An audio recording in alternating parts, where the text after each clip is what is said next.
இந்த chocolate mould வாங்கி 6 மந்த்துக்கு மேலாச்சு. நானும் சாக்லேட் ஆர்டர் வரும் இலவு காத்து கிளி மாதிரி காத்துக்கிட்டே இருந்தேன். எனக்கு டக்குன்னு ஒரு ஆர்டர் வந்துச்சு.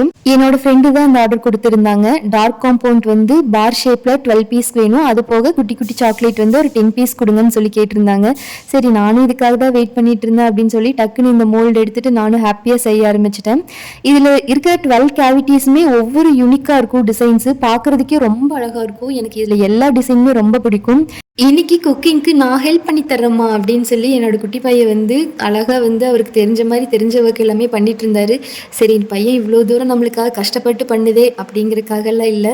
சாக்லேட் கொஞ்சம் பேலன்ஸ் இருந்துச்சு. சரி, அதை வேஸ்ட் பண்ண வேண்டாமே அப்படின்னு சொல்லிட்டு ஆப்பிள் மவுஸ் மாதிரி செய்யலான்னு சொல்லி ஆப்பிள் நல்லா பாயில் பண்ணி எடுத்துட்டு அது கூட டார்க் சாக்லேட் போட்டு அரைச்சிட்டு ஒரு கிளாஸுக்கு மாற்றிட்டு ஃப்ரிட்ஜில் வச்சு செட் பண்ணிவிட்டு அதுக்கு மேலே கொஞ்சம் கொக்கோ பவுடர் டஸ்ட் பண்ணி சாப்பிட்டு பார்த்தா அவ்வளோ சூப்பராக இருந்துச்சு. ட்ரை பண்ணி பாருங்கள்.